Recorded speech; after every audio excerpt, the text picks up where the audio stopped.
सर्दियों की एक अंधेरी और सर्द रात थी। बुखारा शहर गहरी नींद में डूबा हुआ था। गलियों में सिर्फ बर्फीली हवा की सरसराहट और कुत्तों के कभी कभार भौंकने की आवाज ही सुनाई देती थी। ऐसे शांत माहौल में दो परछाइयां दबे पांव मुल्ला नसीरुद्दीन के घर की ओर बढ़ रही थीं। ये दो कुख्यात चोर थे, कालू और भोलू, जो अपनी चालाकी और दुस्साहस के लिए जाने जाते थे। उन्होंने सुना था कि मुल्ला चाहे जितने भी साधारण दिखें, उनके पास कुछ न कुछ कीमती सामान जरूर होगा जिसे वे अपनी बुद्धिमानी से छिपाकर रखते हैं। कालू, जो चोरों का सरदार था, ने भोलू से फुसफुसाकर कहा, याद रखना, कोई आवाज नहीं। मुल्ला बहुत चालाक है। अगर वह जाग गया तो हमारी सारी योजना चौपट हो जाएगी। भोलू ने सिर हिलाया। वे दोनों धीरे से मुल्ला के घर की पिछली दीवार फांदकर आंगन में उतर गए। घर के अंदर से मुल्ला और उनकी पत्नी फातिमा के हल्के खर्राटों की आवाज आ रही थी, जिससे चोरों को यकीन हो गया कि वे गहरी नींद में हैं। चोरों ने घर के अंदर झांका। चांदनी रात में उन्हें एक पुराना लकड़ी का संदूक दिखाई दिया। वह संदूक बहुत भारी और मजबूत लग रहा था। कालू की आंखों में चमक आ गई। यही है, उसने भोलू के कान में कहा। सारा माल इसी में होगा। इसे उठाकर यहां से निकलते हैं। दोनों ने मिलकर उस भारी संदूक को उठाने की कोशिश की, लेकिन वह टस से मस नहीं हुआ। यह तो बहुत भारी है, भोलू ने हांफते हुए कहा। चुप रहो, कालू ने उसे डांटा। हम इसे यहीं नहीं खोल सकते। हमें इसे अपने ठिकाने पर ले जाना होगा।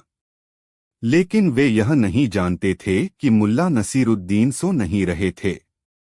वे जगे हुए थे और उन्होंने चोरों की हर हरकत को सुन लिया था। जैसे ही उन्हें एहसास हुआ कि उनके घर में चोर घुसे हैं, उनके मन में डर नहीं बल्कि एक शरारत भरा विचार आया। उन्होंने सोचा, ये चोर मेरे घर से कुछ चुराने आए हैं। क्यों न मैं इन्हें कुछ ऐसा दूं जिसे ये जिंदगी भर याद रखें। मुल्ला धीरे से अपने बिस्तर से उठे।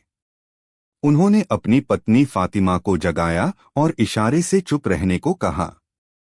फिर वे फुसफुसाए, फातिमा, घर में चोर आए हैं और वे हमारा सबसे कीमती खजाना यानी हमारा पुराना संदूक चुराने की कोशिश कर रहे हैं। फातिमा घबरा गईं। हाय अल्लाह! अब क्या होगा?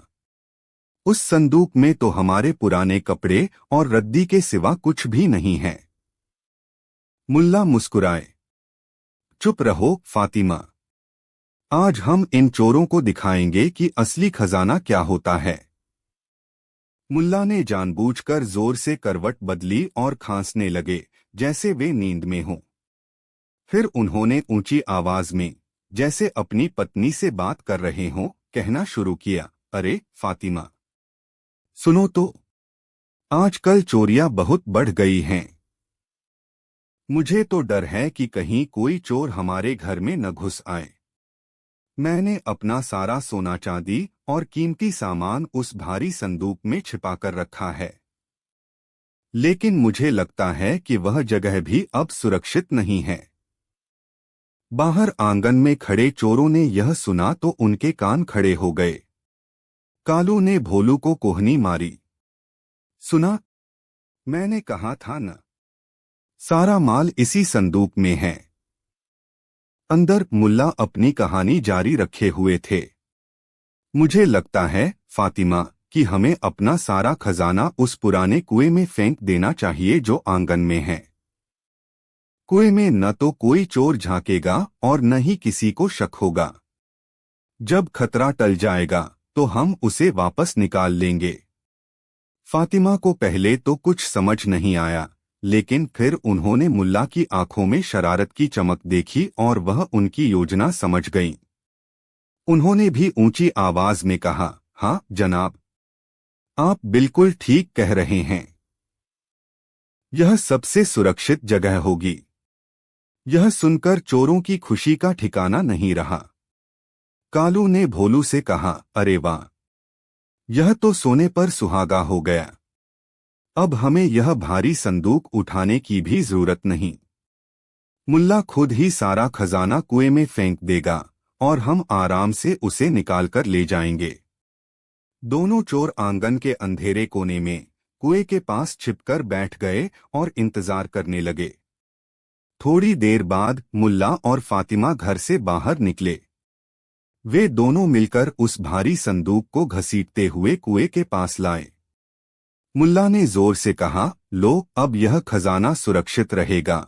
और फिर उन्होंने एक जोरदार धड़ाम की आवाज के साथ उस संदूक को कुएं में धकेल दिया। पानी में एक बड़ा छपाका हुआ। चोरों ने यह देखा और मन ही मन जश्न मनाने लगे। मुल्ला और फातिमा ऐसे अंदर चले गए जैसे उन्हें कुछ पता ही न हो। घर में जाकर उन्होंने दरवाजा बंद कर लिया और बत्ती बुझा दी। जैसे ही घर में शांति हुई, दोनों चोर अपने छिपने की जगह से बाहर निकले। चलो भोलू, अब काम पर लग जाओ, कालू ने कहा।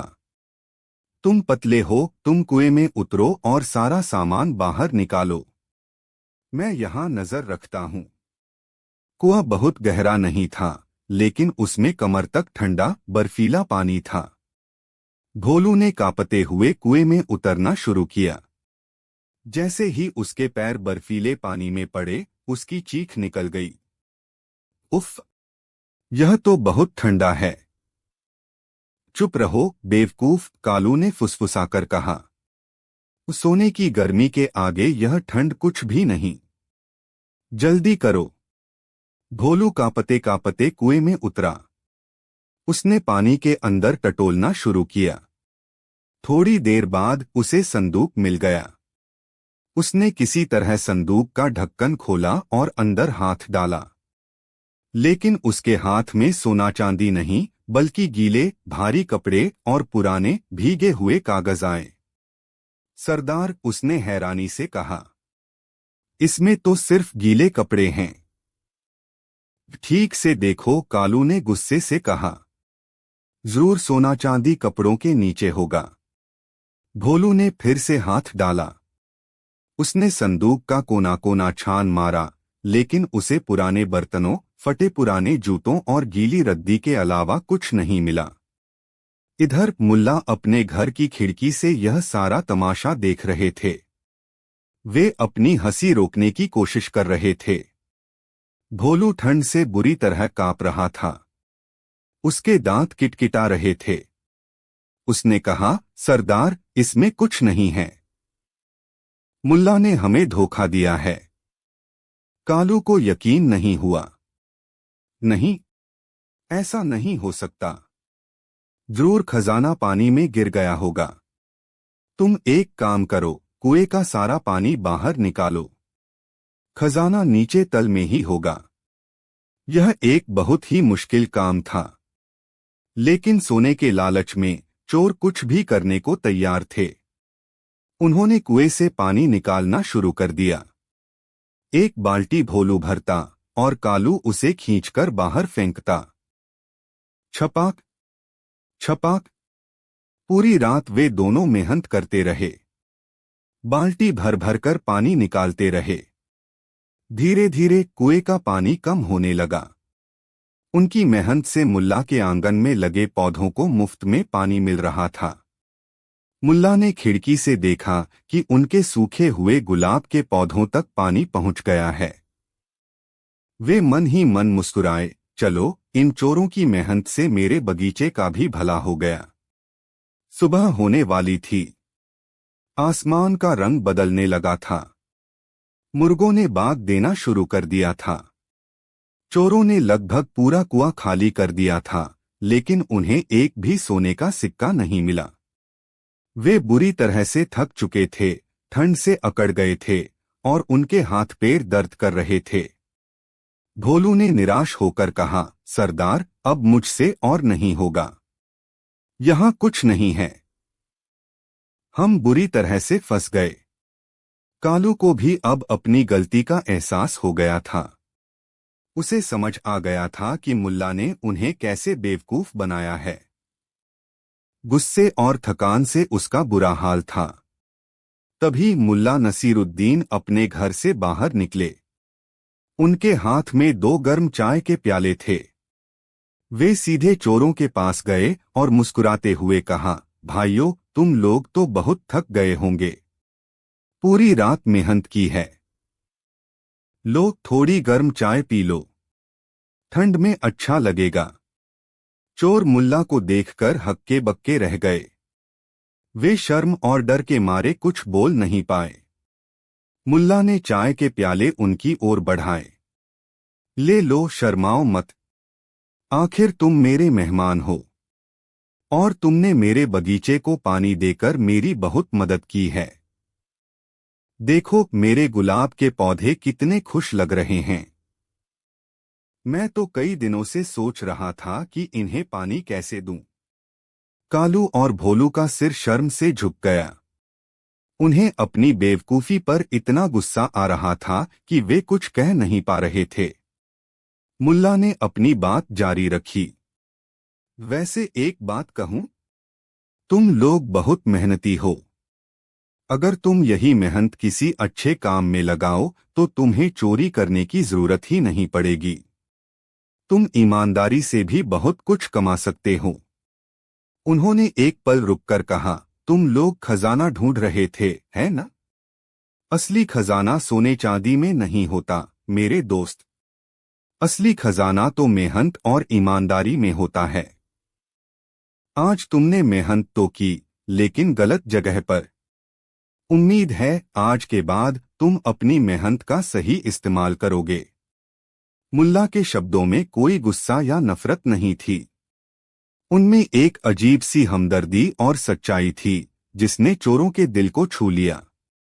उन्हें पहली बार अपनी जिंदगी में किसी ने इस तरह से समझाया था। दोनों चोरों ने चुपचाप चाय पी।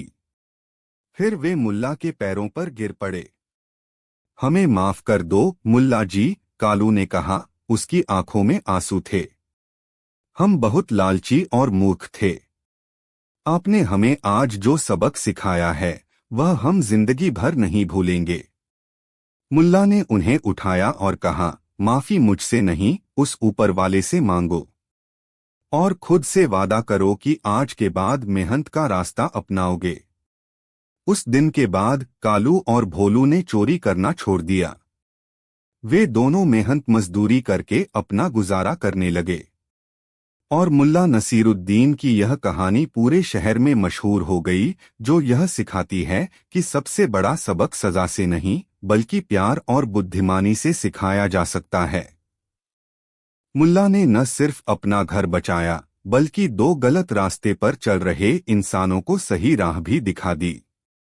कहानी 2। पुराने समय की बात है। एक ऐसे राज्य में जहां एक शक्तिशाली और न्यायप्रिय राजा राज करते थे। मुल्ला नसीरुद्दीन नाम का एक फकीर, विद्वान और हास्यप्रिय व्यक्ति रहता था। मुल्ला अपनी बुद्धिमत्ता, हाजिर जवाबी और जीवन के प्रति अनोखे दृष्टिकोण के लिए पूरे राज्य में मशहूर थे। उनकी बातें सुनने में सरल लगती थीं, लेकिन उनमें गहरा ज्ञान और व्यंग्य छिपा होता था। लोग उनसे सलाह लेने आते थे और राजा भी अक्सर उनकी बातों से मनोरंजन और सीख पाते थे। राजा यूं तो बहुत ज्ञानी और अनुभवी थे, लेकिन कभी-कभी उन्हें अपने ज्ञान पर थोड़ा अभिमान हो जाता था। उन्हें लगता था कि इस दुनिया में ऐसा कोई सवाल नहीं जिसका जवाब उनके पास न हो या जिसे उनके दरबारी विद्वान न दे सकें। उन्होंने कई बार अपने राज्य के बड़े-बड़े पंडितों, दार्शनिकों और ज्ञानियों को परखने की कोशिश की थी, लेकिन मुल्ला नसीरुद्दीन हमेशा उन्हें चौंका देते थे। मुल्ला का जवाब देने का तरीका इतना सीधा और अप्रत्याशित होता था कि सुनने वाला पहले तो ठिठक जाता, फिर सोचता और अंत में उसकी बुद्धिमत्ता और हास्य पर मुस्कुराए बिना नहीं रह पाता। एक दिन राजा अपने विशाल दरबार में बैठे थे। चारों ओर उनके मंत्री, दरबारी, सिपाही और दूर-दूर से आए विद्वानगण बैठे थे। दरबार की शानो-शौकत देखने लायक थी। मखमल के पर्दे, जगमगाते दीपक और कीमती रत्नों से सजे सिंहासन पर राजा विराजमान थे। लेकिन आज राजा का मन कुछ उचटा हुआ था। उन्होंने सभी चेहरों को देखा, सब सम्मान और चापलूसी भरे। उन्हें लगा जैसे उन्होंने सब कुछ जान लिया है और अब कुछ भी नया या चुनौती भरा नहीं बचा है। इसी विचार में डूबे हुए राजा को अचानक मुल्ला नसीरुद्दीन का ख्याल आया। उन्होंने सोचा, क्यों न आज मुल्ला को बुलाया जाए और उनसे एक ऐसा सवाल पूछा जाए जिसका जवाब देना उनके लिए भी आसान न हो। देखते हैं उनकी मशहूर अक्ल आज कैसे काम आती है। राजा ने तुरंत एक सिपाही को मुल्ला नसीरुद्दीन को आदर सहित दरबार में पेश करने का आदेश दिया। थोड़ी देर में मुल्ला नसीरुद्दीन अपने पुराने कुछ मैले से कपड़ों में, सिर पर अपनी जानी पहचानी टोपी पहने, मुस्कुराते हुए दरबार में दाखिल हुए। उनके साथ उनका वफादार गधा नहीं था, शायद सिपाही ने उसे बाहर ही रोक दिया होगा। मुल्ला की सादगी दरबार की भव्यता के बिल्कुल विपरीत थी, फिर भी उनके चेहरे पर एक अजीब सा आत्मविश्वास और सुकून था। मुल्ला ने राजा को झुककर सलाम किया। राजा ने मुस्कुराकर उनका अभिवादन किया। आइए मुल्ला नसीरुद्दीन, आइए, राजा ने कहा। आज हमने आपको एक खास काम के लिए बुलाया है। आपका हुक्म सर आंखों पर, जहां पनाह, मुल्ला ने विनम्रता से कहा। तो क्या खिदमत करूं? राजा ने चारों ओर बैठे दरबारियों पर एक नजर डाली। सबकी आंखें मुल्ला पर टिकी थीं। राजा अपनी बात से सबका ध्यान खींचना चाहते थे। मुल्ला, राजा ने गंभीर होकर कहा, आपकी बुद्धिमत्ता के चर्चे दूर दूर तक फैले हैं। लोग कहते हैं कि आप हर सवाल का जवाब दे सकते हैं, हर पहेली सुलझा सकते हैं। आज मैं आपसे एक ऐसा सवाल पूछना चाहता हूं जो मेरी नजर में इस दुनिया का सबसे मुश्किल सवाल है। अगर आपने इसका सही और संतोषजनक जवाब दे दिया तो आपको सोने के सिक्कों से तौल दिया जाएगा। लेकिन अगर आप नाकाम रहे। राजा थोड़ा रुके, उनकी आंखें मुल्ला के चेहरे पर थीं, तो आपको राज्य छोड़कर जाना पड़ेगा। क्या आपको यह शर्त मंजूर है? दरबार में सन्नाटा छा गया। दरबारी चिंतित हो गए। राजा ने तो बहुत बड़ी शर्त लगा दी थी। मुल्ला का क्या होगा? मुल्ला के चेहरे पर कोई शिकन नहीं आई। उनकी मुस्कान बरकरार थी। उन्होंने शांत भाव से कहा, जहां पनाह, यह तो बहुत बड़ी शर्त है। सोने से तौलना तो बहुत बड़ी बात है, मैं तो बस ज्ञान का भूखा हूं। लेकिन आपके सवाल की मुश्किलता क्या है? और मुझे सोचने के लिए कितना वक्त मिलेगा? राजा मुस्कुराए। उन्हें मुल्ला का आत्मविश्वास पसंद आया। सवाल बहुत मुश्किल है मुल्ला, राजा ने कहा। यह दुनिया के बारे में है, हम इंसानों के बारे में है, और उस चीज के बारे में है जिसे मापना सबसे कठिन है। मेरा सवाल है। राजा ने जोर देकर कहा, बताइए, इस पूरी दुनिया में इस वक्त बिल्कुल सही सी कितने मूर्ख हैं? दरबार में फुसफुसाहट होने लगी। यह कैसा सवाल था? मूर्खों को कैसे गिना जा सकता है? उनकी कोई पहचान नहीं, कोई ठिकाना नहीं। वे हर जगह हैं और शायद कहीं नहीं भी। यह वाकई एक नामुमकिन सवाल लग रहा था। मुल्ला नसीरुद्दीन ने आंखें बंद कीं। वे कुछ देर तक गहरे सोच में डूबे रहे। दरबार में सब उन्हें देख रहे थे। राजा के चेहरे पर उत्सुकता थी। क्या मुल्ला हार मान लेंगे? कुछ देर बाद मुल्ला ने आंखें खोलीं।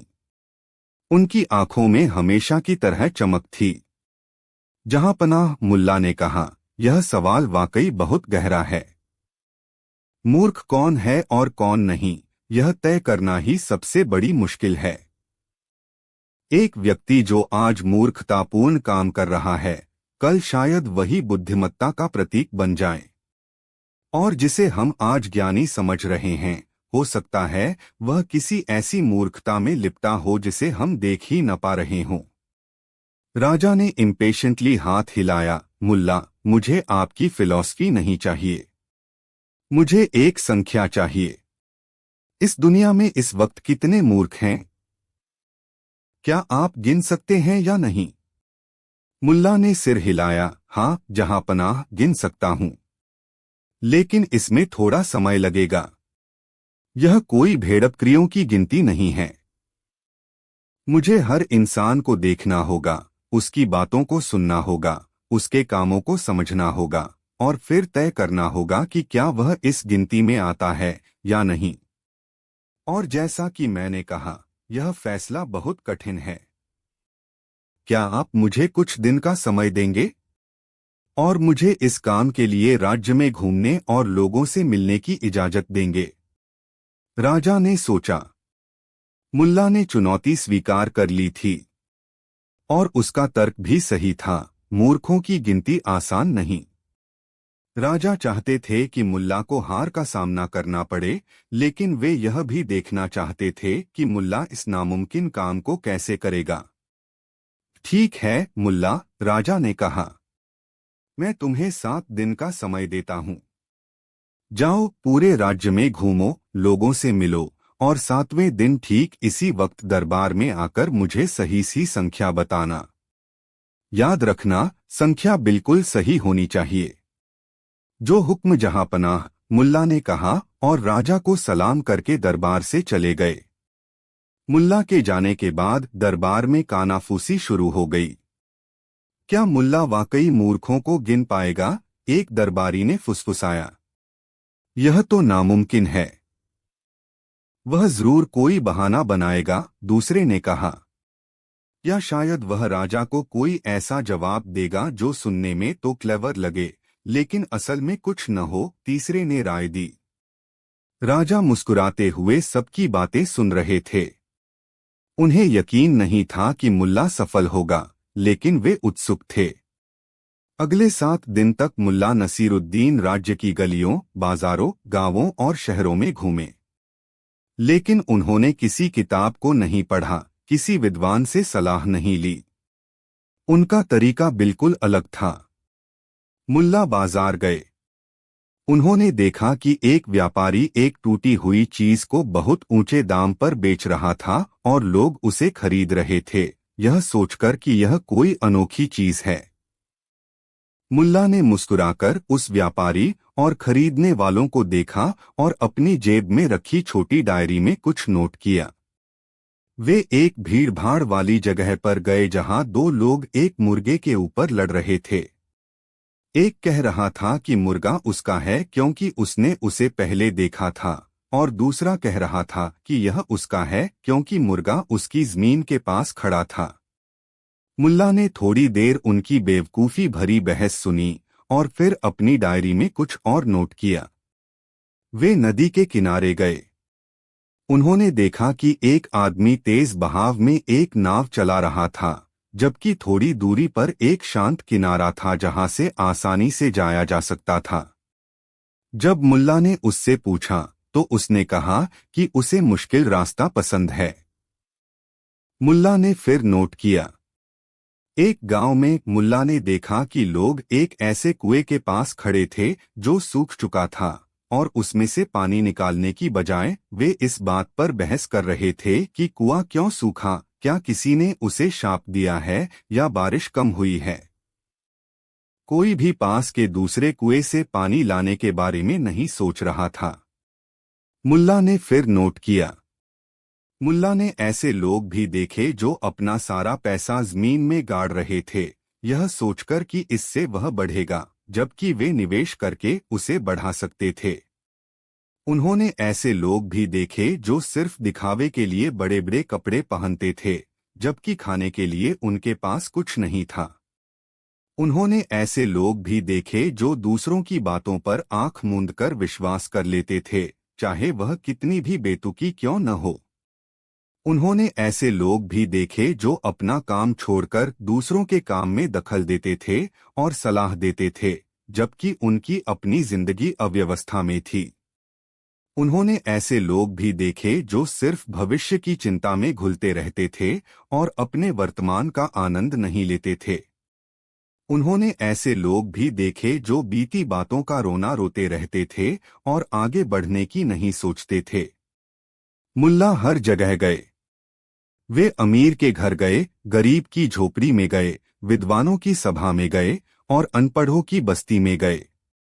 उन्होंने देखा कि मूर्खता किसी एक वर्ग, किसी एक जगह या किसी एक उम्र तक सीमित नहीं थी। यह हर जगह, हर किसी में, किसी न किसी रूप में मौजूद थी। लेकिन मुल्ला सिर्फ गिन नहीं रहे थे, वे लोगों से बातें भी कर रहे थे। वे उनसे अजीबोगरीब सवाल पूछते, उनकी प्रतिक्रिया देखते और फिर अपने नोट्स में लिखते। उन्होंने एक आदमी से पूछा, क्या तुम मुझे अपनी परछाई बेचोगे? आदमी हंस पड़ा और मुल्ला को मूर्ख समझने लगा। मुल्ला ने नोट किया। उन्होंने दूसरे आदमी से पूछा, क्या तुम मुझे आसमान का रंग बता सकते हो अगर तुम उसे छू सको? आदमी सोच में पड़ गया। मुल्ला ने नोट किया। उन्होंने एक तीसरे आदमी से पूछा, अगर तुम्हारा गधा उड़ने लगे तो तुम क्या करोगे? आदमी ने कहा, गधा उड़ नहीं सकता, तुम मूर्ख हो। मुल्ला ने नोट किया। जैसे जैसे दिन बीतते गए, मुल्ला की डायरी भरती गई।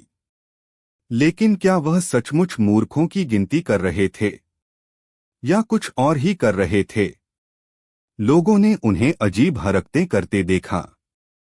कभी वे जमीन पर गोल घेरा बना देते और उसके अंदर बैठ जाते। कभी वे हवा से बातें करने लगते। कभी वे अपने ही गधे से घंटों बातें करते, चाहे वह उनके साथ हो या नहीं। 7वां दिन आ गया। राजा अपने दरबार में बैठे थे। उनका मन उत्सुकता और थोड़ी बेचैनी से भरा था। क्या मुल्ला आ जाएगा? क्या वह कोई जवाब लाएगा या वह बहाना बनाएगा? दरबारी भी बेसब्री से इंतजार कर रहे थे। ठीक तय समय पर मुल्ला नसीरुद्दीन दरबार में दाखिल हुए। वे वैसे ही सरल कपड़ों में थे, उनके चेहरे पर वही शांत मुस्कान थी। उनके हाथ में उनकी छोटी सी डायरी थी। मुल्ला ने राजा को सलाम किया। राजा ने देखा कि मुल्ला खाली हाथ नहीं आए हैं, उनके पास उनकी डायरी है। राजा को लगा कि मुल्ला शायद कोई लिस्ट ले आए हैं। आइए मुल्ला, राजा ने कहा। 7 दिन पूरे हो गए।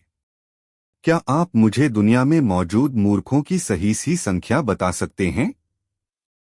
मुल्ला ने दरबार पर एक नजर डाली। सबकी आंखें उन पर थीं।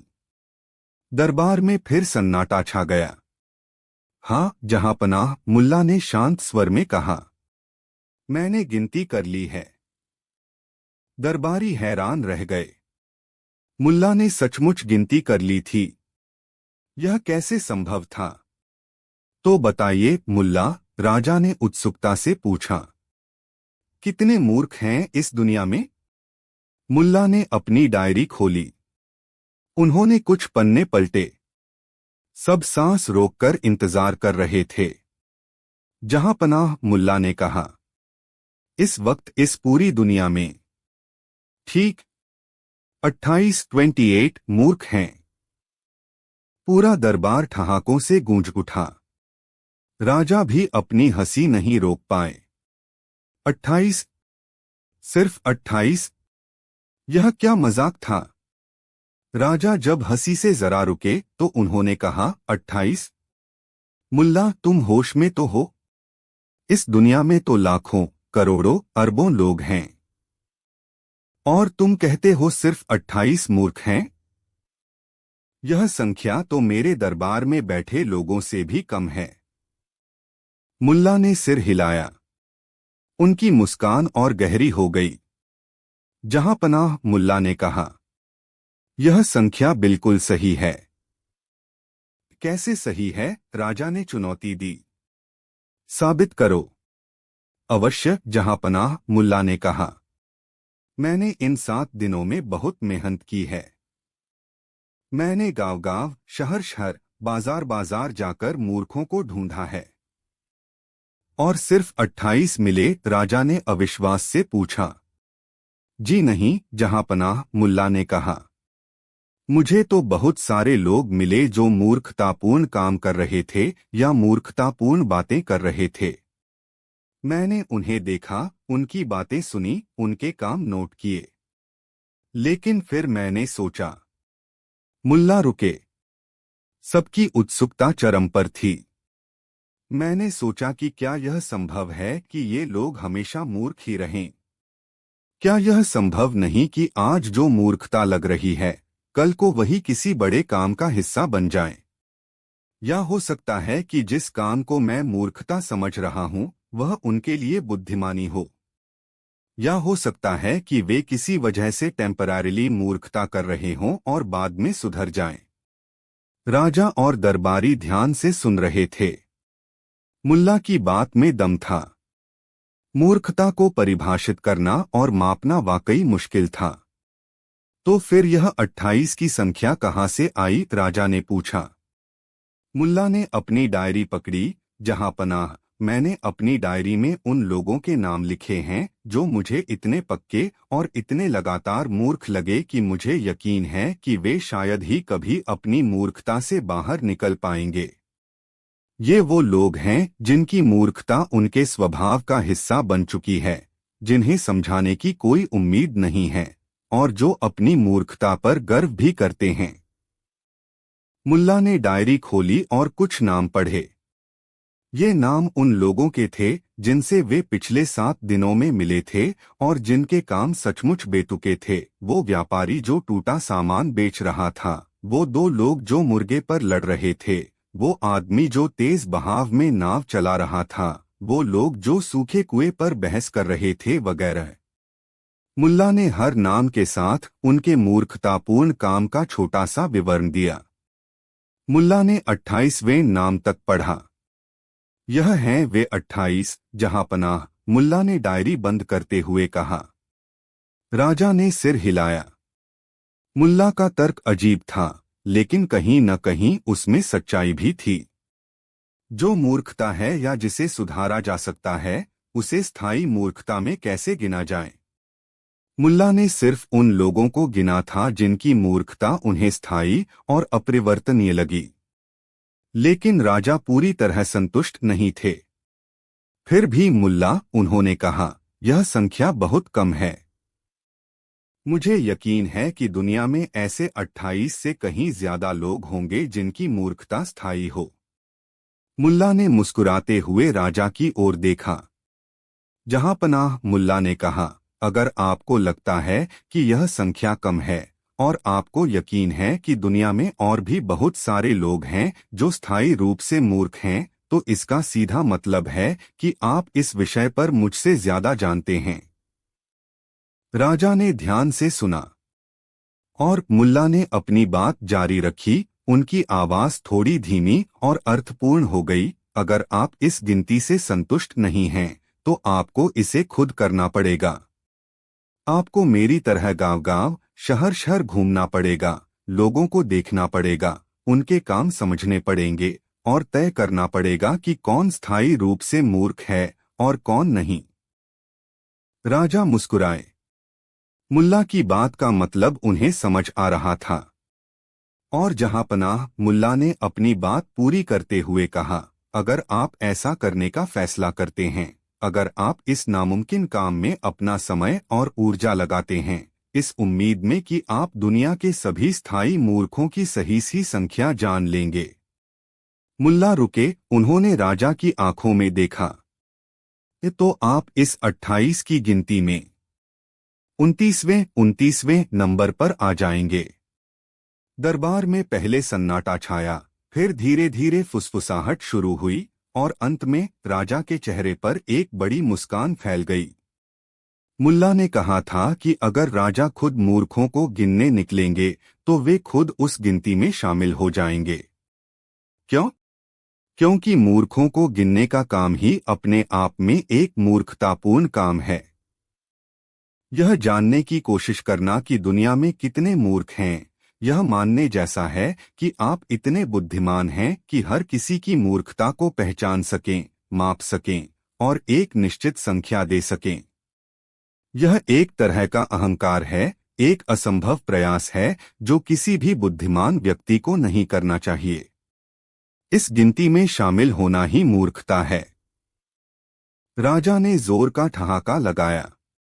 उनकी हंसी पूरे दरबार में गूंज गई। दरबारियों को भी अब बात समझ आ गई थी और वे भी हंसने लगे। वाह मुल्ला वाह, राजा ने हंसते हुए कहा। तुमने मुझे एक बार फिर हरा दिया और इस बार तो तुमने मुझे ही मूर्खों की गिनती में शामिल कर लिया। राजा हंसते रहे। उन्हें मुल्ला का जवाब बहुत पसंद आया था।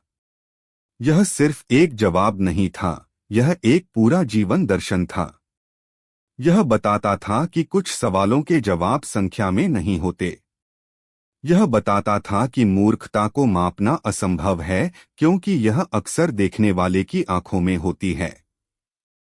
और यह बताता था कि सबसे बड़ी मूर्खता शायद वही होती है जब कोई खुद को इतना बुद्धिमान समझने लगे कि वह दूसरों की मूर्खता का हिसाब रखने लगे। राजा ने अपनी हंसी रोकी और मुल्ला की ओर देखा। उनकी आंखों में प्रशंसा थी। मुल्ला, राजा ने कहा, आपने मेरे सबसे मुश्किल सवाल का सबसे अद्भुत जवाब दिया है। आपने सिर्फ मेरी चुनौती ही स्वीकार नहीं की, बल्कि मुझे एक बहुत बड़ा सबक भी सिखाया है। राजा ने अपने खजांची को बुलाया। मुल्ला नसीरुद्दीन को सोने के सिक्कों से तौल दिया जाए, जैसा कि शर्त थी। मुल्ला ने कहा, नहीं जहांपना, सोने के सिक्के की क्या जरूरत है? मुझे आपका ज्ञान और आपका संतोष ही मेरा सबसे बड़ा इनाम है। नहीं मुल्ला, राजा ने जोर देकर कहा। वादा वादा होता है, और आपकी बुद्धिमत्ता उस सोने से कहीं ज्यादा कीमती है। इसे स्वीकार करें। मुल्ला ने राजा का आदर रखा और सोने के सिक्कों से तुलवाने के लिए तैयार हो गए। जब उन्हें सिक्कों से तौला गया तो सिक्कों का ढेर लग गया। लेकिन मुल्ला ने सारे सिक्के खुद नहीं रखे।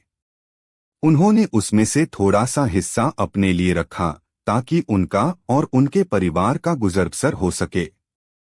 बाकी सिक्के उन्होंने दरबार के गरीबों और जरूरतमंदों में बांट दिए। उन्होंने कहा, सोना और चांदी तो आज है, कल नहीं। असली दौलत तो ज्ञान है और दूसरों की मदद करना है। राजा मुल्ला की इस दरियादिली से और भी प्रभावित हुए। उस दिन के बाद राजा का अभिमान थोड़ा कम हो गया। वे समझने लगे कि दुनिया में ऐसी बहुत सी चीजें हैं जिन्हें मापा नहीं जा सकता, और बहुत से सवालों के जवाब संख्या में नहीं होते, बल्कि समझदारी और दृष्टिकोण में होते हैं। उन्होंने यह भी समझा कि हर इंसान में थोड़ी बहुत मूर्खता होती है, और सबसे बड़ी बुद्धिमत्ता यह जानना है कि हम खुद भी पूरी तरह से मूर्खता से मुक्त नहीं हैं।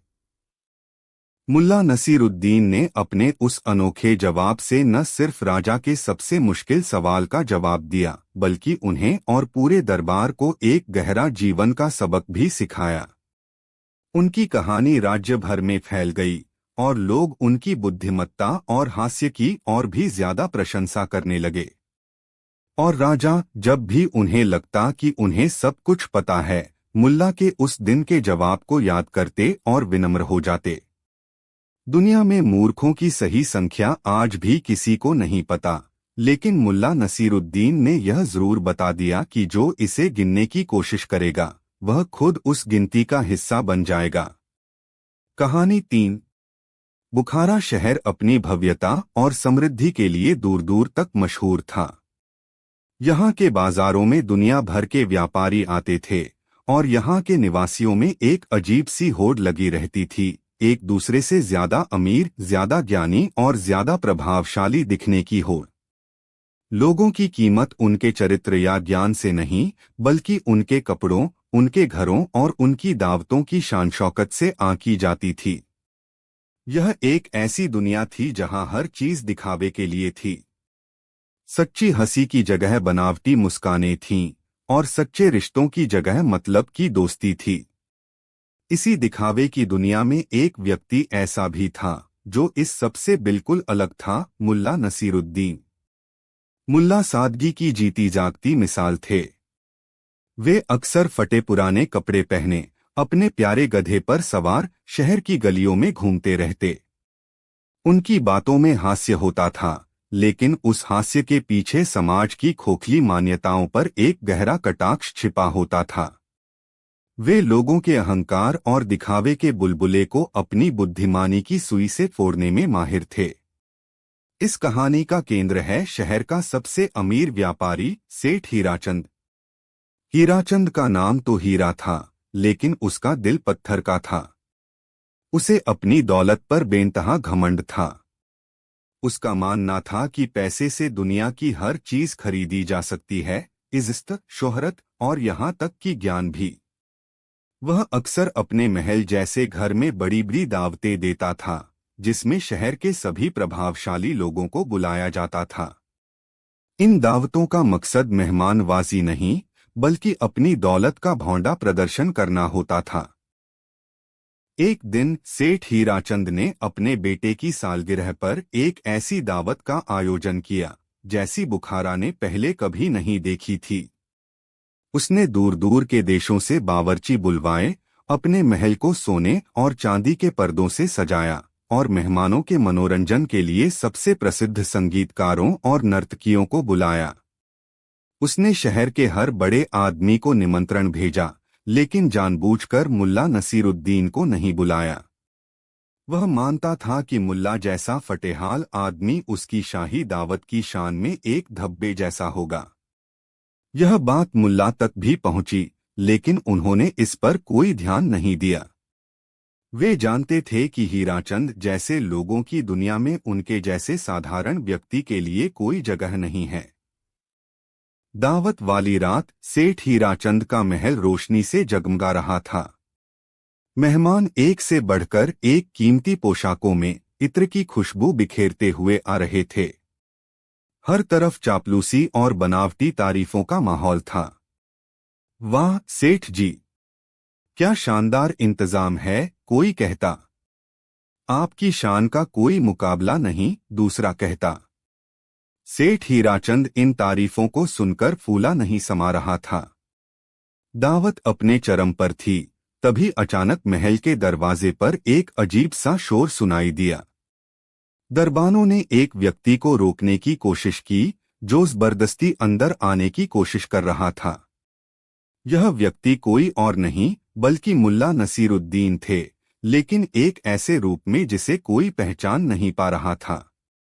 उन्होंने फटे पुराने कपड़ों की जगह एक शानदार जरी की अचकन पहनी हुई थी, जो शायद उन्होंने किसी से उधार ली थी। उनके सिर पर एक बड़ी सी चमचमाती पगड़ी थी और उनके पैरों में नुकीले मखमली जूते थे।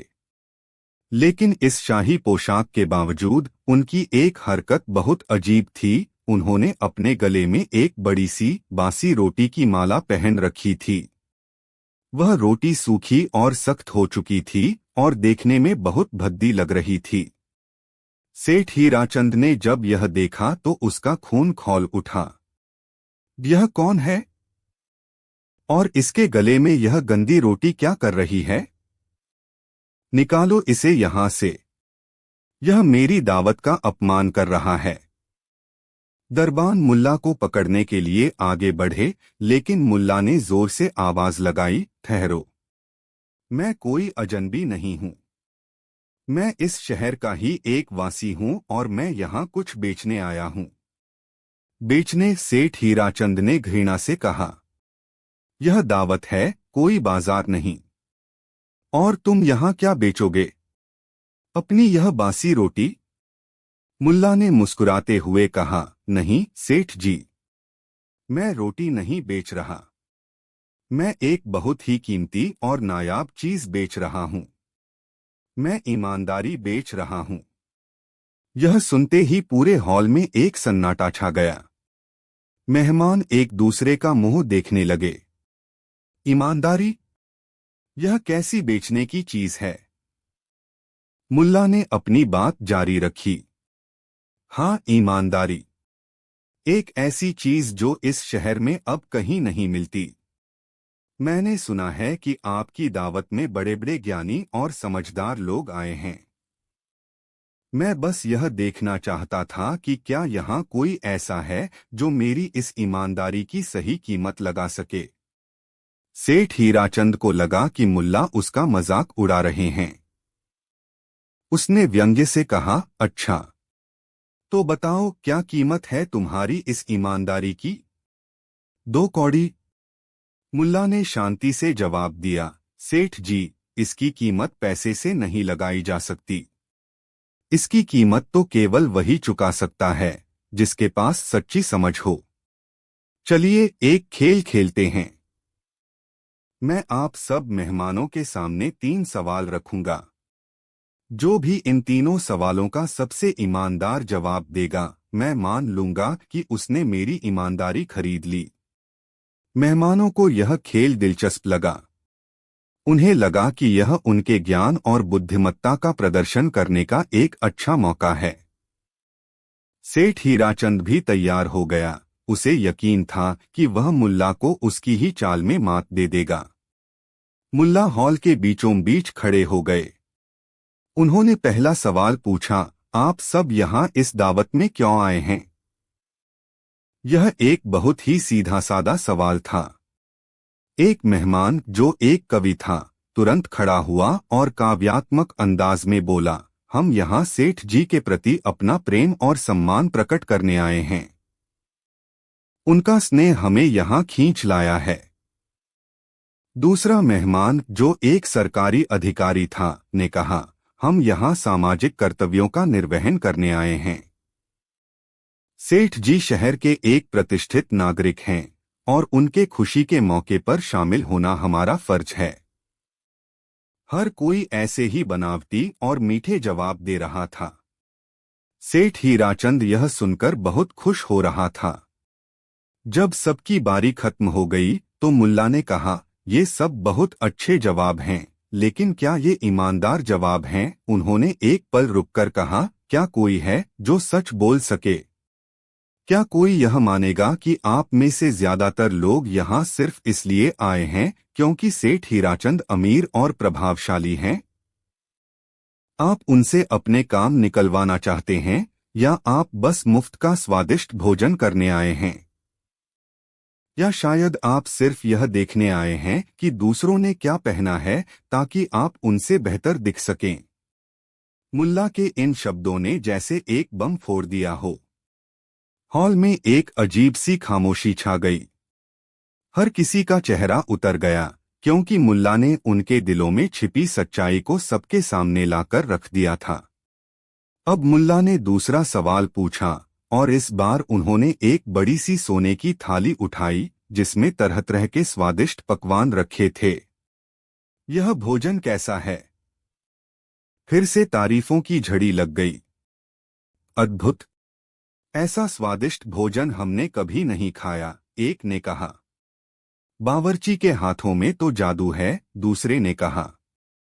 मुल्ला ने सबकी बातें सुनी और फिर अपनी बासी रोटी की माला से एक टुकड़ा तोड़ा। उन्होंने उसे मुंह में डालने का नाटक किया और चबाते हुए बोले, आप सब झूठ बोल रहे हैं। सेठ हीराचंद चिल्लाया, यह क्या बकवास है? तुम कैसे कह सकते हो कि हम झूठ बोल रहे हैं? मुल्ला ने कहा, क्योंकि आप इस भोजन का स्वाद अपनी ज़बान से नहीं बल्कि अपनी आंखों से ले रहे हैं। आप देख रहे हैं कि यह सोने की थाली में परोसा गया है। इसे सबसे महंगे बावर्ची ने बनाया है, इसलिए आपने पहले ही मान लिया कि यह स्वादिष्ट है। लेकिन क्या आपने कभी सोचा है कि एक भूखे इंसान के लिए इस शाही पकवान से ज्यादा कीमती एक सूखी रोटी होती है? स्वाद भोजन में नहीं, भूख में होता है। लेकिन आप में से किसी की आत्मा भूखी नहीं है। आप सब तो बस अपनी जीभ और अपनी आंखों को तृप्त करने आए हैं। उन्होंने अपनी रोटी की माला की ओर इशारा करते हुए कहा, यह बासी रोटी मुझे याद दिलाती है कि असली स्वाद क्या होता है। यह मुझे याद दिलाती है उस भूख की जो आप सब भूल चुके हैं। मेहमानों के सिर शर्म से झुक गए। उन्हें एहसास हो रहा था कि मुल्ला सिर्फ सवाल नहीं पूछ रहे, बल्कि वे उनके दिखावे के नकाब को परत दर परत उतार रहे हैं। अब मुल्ला ने अपना आखिरी और सबसे मुश्किल सवाल पूछा। उन्होंने सीधे सेठ हीराचंद की ओर देखा। सेठ जी, आप मुझे बताइए, आप इन सब लोगों में सबसे ज्यादा किसे पसंद करते हैं? सेठ हीराचंद के लिए यह एक मुश्किल सवाल था। वह किसी एक का नाम लेकर दूसरों को नाराज नहीं करना चाहता था। उसने एक बहुत ही चालाक और कूटनीतिक जवाब दिया। मुल्ला, मैं अपने सभी मेहमानों को एक बराबर पसंद करता हूँ। वे सब मेरे लिए एक जैसे हैं, जैसे एक बगीचे में अलग अलग फूल होते हैं, लेकिन सभी सुंदर होते हैं। भीड़ ने इस जवाब पर तालियां बजाईं। उन्हें लगा कि सेठ ने बहुत ही बुद्धिमानी भरा जवाब दिया है। लेकिन मुल्ला मुस्कुराए। सेठ जी, यह सबसे बड़ा झूठ है जो आज रात बोला गया है। क्या मतलब? सेठ ने गुस्से से पूछा। मुल्ला ने कहा, आप कहते हैं कि आप सबको बराबर पसंद करते हैं, लेकिन यह सच नहीं है। आप असल में उस व्यक्ति को सबसे ज्यादा पसंद करते हैं जो आपकी सबसे ज्यादा तारीफ करता है, जो आपके सामने सबसे ज्यादा झुकता है और जो आपको सबसे ज्यादा फायदा पहुंचा सकता है। आप इंसानों को नहीं, बल्कि उनके द्वारा दी जाने वाली चापलूसी और फायदे को पसंद करते हैं। फिर मुल्ला ने अपनी बात का सार प्रस्तुत किया और उनकी आवाज पूरे हॉल में गूंज उठी। यही है दिखावे की दुनिया, जहां लोग प्यार का नाटक करते हैं लेकिन असल में मतलब साधते हैं। जहां लोग भोजन का स्वाद नहीं, उसकी कीमत देखते हैं। और जहां लोग इंसानों की नहीं, उनकी हैसियत की कदर करते हैं। आप सब एक ऐसे खेल का हिस्सा हैं जहां हर कोई एक नकाब पहने हुए है। उन्होंने अपनी गर्दन से बासी रोटी की माला उतारी और सेठ हीराचंद के पैरों के पास रख दी। यह लीजिए सेठ जी, यह है मेरी ईमानदारी। आज मैंने इसे यहाँ बेच दिया है और इसकी कीमत है आप सबकी आंखों के सामने रखा गया यह आईना। यह आईना जिसमें आप सब अपनी असली सूरत देख सकते हैं। यह कहकर मुल्ला चुपचाप दरवाजे की ओर मुड़ गए। किसी ने उन्हें रोकने की हिम्मत नहीं की। हर व्यक्ति अपनी जगह पर पत्थर की मूर्ति की तरह खड़ा था। हॉल में इतना सन्नाटा था कि लोग अपनी सांसों की आवाज भी सुन सकते थे। सेठ हीराचंद का चेहरा शर्म और आत्मग्लानि से सफेद पड़ गया था। उसे अपनी जिंदगी में पहली बार किसी ने इस तरह आईना दिखाया था। उसकी दौलत, उसकी शान शौकत, सब कुछ उस एक बासी रोटी के सामने बौना पड़ गया था। उस रात बुखारा की सबसे भव्य दावत सबसे खामोश दावत में बदल गई। किसी ने भी एक और निवाला नहीं खाया।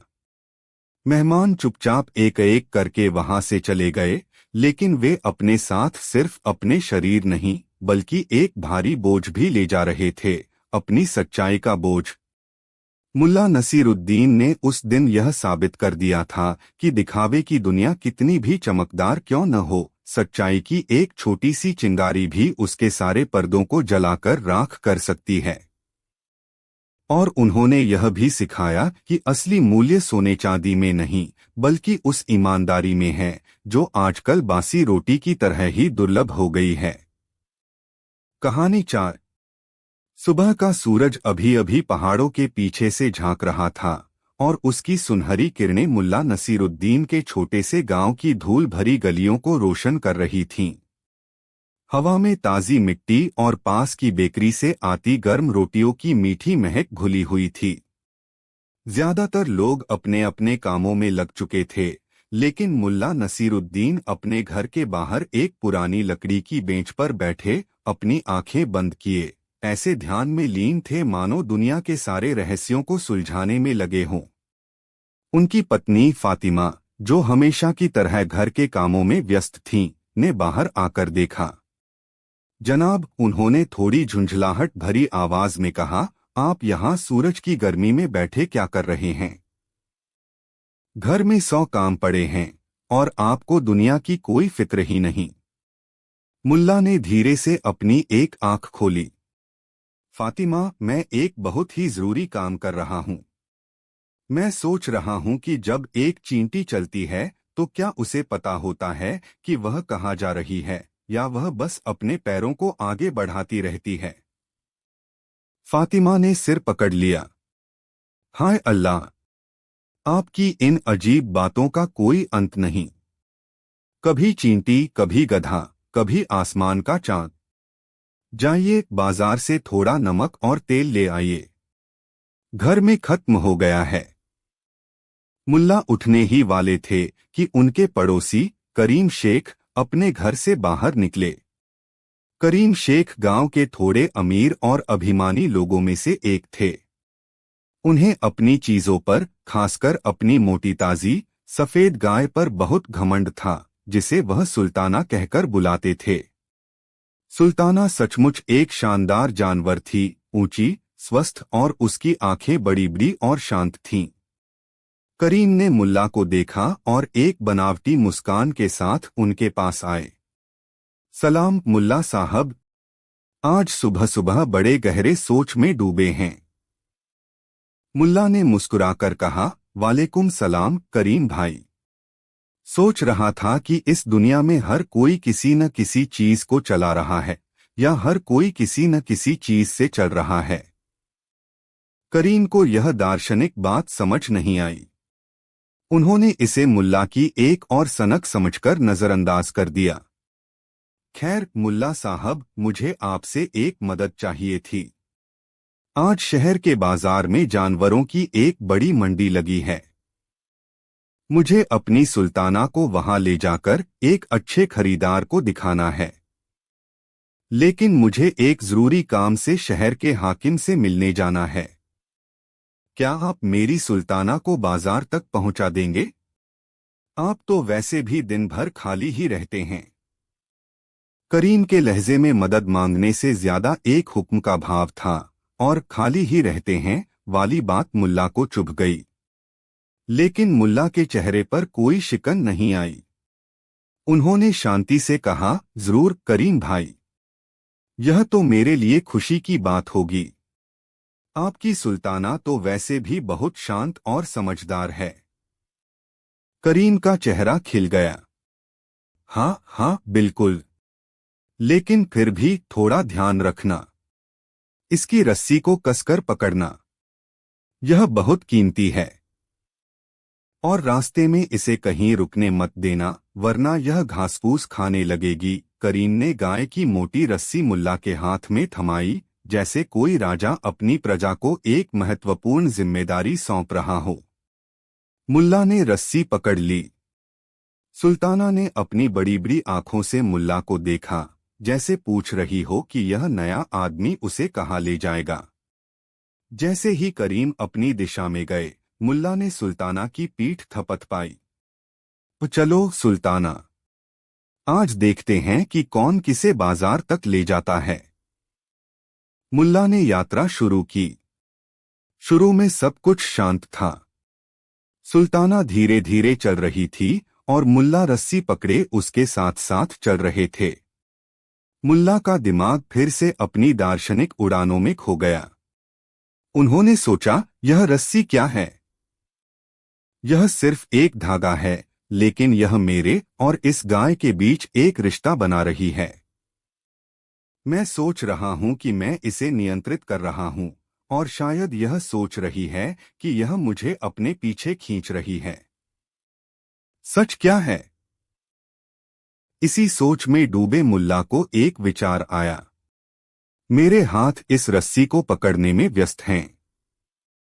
मैं अपने हाथों से सोच नहीं सकता। क्यों न मैं इस रस्सी को अपनी कमर से बांध लूं? इस तरह मेरे हाथ आजाद हो जाएंगे और मैं कायनात के रहस्यों पर और अच्छे से विचार कर पाऊंगा। यह विचार मुल्ला को बहुत क्रांतिकारी लगा। उन्होंने रुककर रस्सी का एक सिरा अपनी कमरबंद से कसकर बांध लिया। अब वह पूरी तरह से हैंड्स फ्री हो गए थे। उन्होंने अपने दोनों हाथ अपनी पीठ के पीछे बांधे और एक सच्चे दार्शनिक की तरह चलने लगे। सुल्ताना उनके पीछे पीछे आ रही थी। गांव के कुछ लोगों ने मुल्ला को इस अजीब हालत में देखा तो मुस्कुराए, लेकिन किसी ने कुछ कहा नहीं। वे मुल्ला की ऐसी हरकतों के आदी हो चुके थे। सफर शांति से चल रहा था, लेकिन जैसे ही वे गांव के मुख्य चौराहे पर पहुंचे, जहां लोहार की दुकान थी, हालात बिगड़ने शुरू हो गए। लोहार जोर जोर से गर्म लोहे पर हथौड़ा मार रहा था। ठक ठक ठक की तेज और कर्कश आवाज ने सुल्ताना को चौंका दिया। उसने बेचैनी से अपने कान खड़े किए और एक कदम पीछे हटी। मुल्ला अपनी ही दुनिया में मग्न थे। वाह, क्या संगीत है! एक तरफ हथौड़े की आवाज, दूसरी तरफ जीवन का प्रवाह। तभी पास की गली से एक आवारा कुत्ता भौंकता हुआ निकला और सीधे सुल्ताना की ओर लपका। सुल्ताना, जो पहले से ही घबराई हुई थी, अब पूरी तरह से डर गई। उसने अपनी जान बचाने के लिए दौड़ लगा दी। और यहीं से असली कहानी शुरू हुई। चूंकि रस्सी मुल्ला की कमर से बंधी थी, सुल्ताना के दौड़ते ही मुल्ला एक झटके में हवा में उछले और फिर जमीन पर घिसटते हुए उसके पीछे पीछे जाने लगे। अरे, यह क्या हुआ! मुल्ला चिल्लाए, लेकिन उनकी आवाज सुल्ताना की ढेंचू ढेंचू और भागने की धमक में खो गई। अब नजारा देखने लायक था। आगे आगे एक डरी हुई गाय भाग रही थी और पीछे पीछे मुल्ला नसीरुद्दीन एक बोरे की तरह जमीन पर घिसट रहे थे। उनकी टोपी उड़कर कहीं जा चुकी थी, उनके कपड़े धूल और कीचड़ से सन गए थे और उनके हाथ पैर छिल गए थे। रोको सुल्ताना, रुको! मुल्ला चिल्ला रहे थे, लेकिन उनकी कौन सुनता। सुल्ताना अपनी पूरी ताकत से भाग रही थी। सबसे पहले वे सब्जी वाले की दुकान से टकराए। टमाटर, आलू, बैंगन हवा में ऐसे उड़े जैसे किसी ने पटाखा फोड़ दिया हो। मुल्ला का चेहरा लाल टमाटरों के रस से सन गया। सब्जी वाला चिल्लाता रह गया, अरे मेरे टमाटर! मुल्ला, तुमने मेरी दुकान बर्बाद कर दी। इसके बाद सुल्ताना ने एक धोबी के फैलाए हुए कपड़ों की ओर रुख किया। सफेद चादरें, रंगीन कुर्ते, सब कुछ कीचड़ में लथपथ हो गया। मुल्ला कपड़ों के ढेर में ऐसे उलझे जैसे कोई मकड़ी अपने जाले में फंस गई हो। धोबी ने सिर पीट लिया। हाय मेरी मेहनत! मुल्ला, आज मैं तुम्हें नहीं छोड़ूंगा। लेकिन मुल्ला को छोड़ने या पकड़ने का सवाल ही कहाँ था। वे तो खुद सुल्ताना के कैदी थे। गाय अब बाजार की मुख्य सड़क पर पहुंच चुकी थी, जहां भीड़ और भी ज्यादा थी। लोग इधर-उधर भागने लगे। बच्चों ने यह नजारा देखा तो हंसने लगे, देखो, मुल्ला उड़ रहे हैं। मुल्ला की सवारी। इस पूरी उथल-पुथल के बीच मुल्ला का दार्शनिक दिमाग अभी भी काम कर रहा था। घिसटते हुए, चोट खाते हुए वे सोच रहे थे, अद्भुत! यह तो गुरुत्वाकर्षण के नियम का एक नया अनुभव है। मैं नियंत्रित करने चला था और अब मैं खुद एक वस्तु बन गया हूं जिसे कोई और शक्ति खींच रही है। कौन किसे चला रहा है? क्या यह गाय मुझे खींच रही है या मेरा वजन इसे धीमा कर रहा है? या हम दोनों को कोई तीसरी शक्ति, जिसे हम भाग्य कहते हैं, खींच रही है? उन्होंने अपनी कमर से रस्सी खोलने की बहुत कोशिश की, लेकिन गांठ इतनी कस गई थी कि उसे खोलना असंभव था। उन्हें एहसास हुआ कि उन्होंने खुद को एक ऐसी स्थिति में फंसा लिया है जहां से निकलना उनके हाथ में नहीं है। नियंत्रण का भ्रम पूरी तरह से टूट चुका था। आखिरकार बाजार के आखिरी छोर पर पहुंचकर सुल्ताना थककर एक बड़े पेड़ के नीचे रुक गई। वह हाँफ रही थी। मुल्ला भी उसके पीछे एक ढेर की तरह पड़े थे। उनके कपड़ों के चिथड़े उड़ चुके थे, शरीर पर अनगिनत खरोंचें थीं और वे सिर से पांव तक धूल, कीचड़ और टमाटर के रस में सने हुए थे। धीरे धीरे लोग उनके चारों ओर इकट्ठा हो गए। सब्जी वाला, धोबी और कई दूसरे दुकानदार जिनका नुकसान हुआ था, गुस्से में वहां पहुंचे। एक बूढ़े आदमी ने, जो मुल्ला को थोड़ा जानता था, बड़ी हमदर्दी से पूछा, मुल्ला, तुम ठीक तो हो? यह सब कैसे हुआ? और सबसे बड़ी बात, जब गाय भाग रही थी तो तुमने रस्सी छोड़ी क्यों नहीं? तुम अपनी जान बचा सकते थे। यह एक बहुत ही तार्किक सवाल था।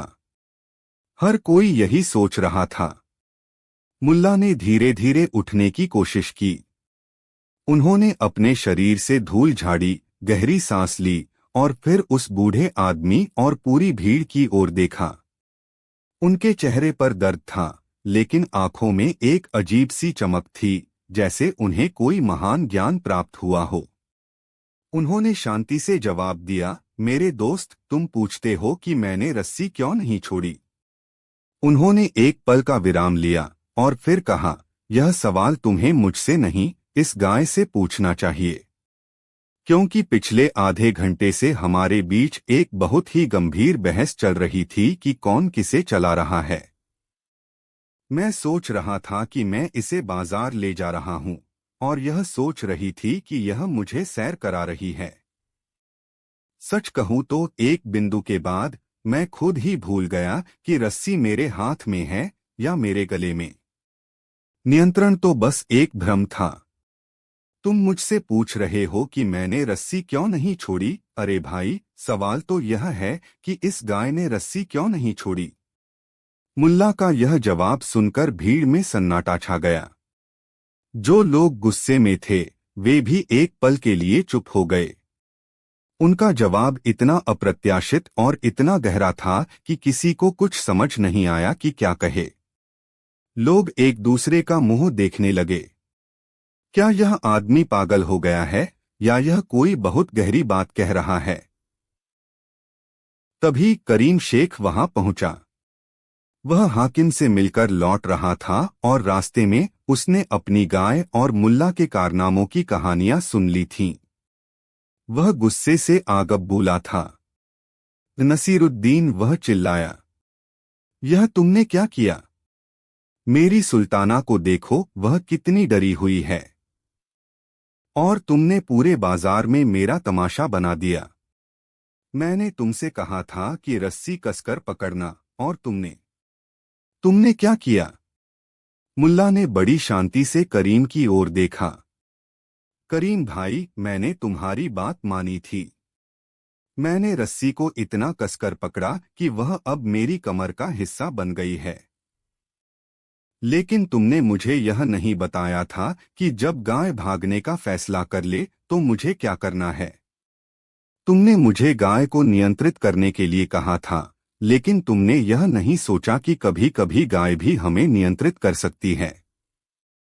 बकवास बंद करो, करीम चिल्लाया। तुमने मेरी गाय को चोट पहुंचाई, मेरा नुकसान किया। तुम्हें इसकी भरपाई करनी होगी। मुल्ला ने एक ठंडी आह भरी। करीम भाई, नुकसान तो मेरा भी हुआ है। मेरे कपड़े, मेरा शरीर, और सबसे बढ़कर मेरे इस भ्रम का नुकसान हुआ है कि मैं किसी चीज को नियंत्रित कर सकता हूं।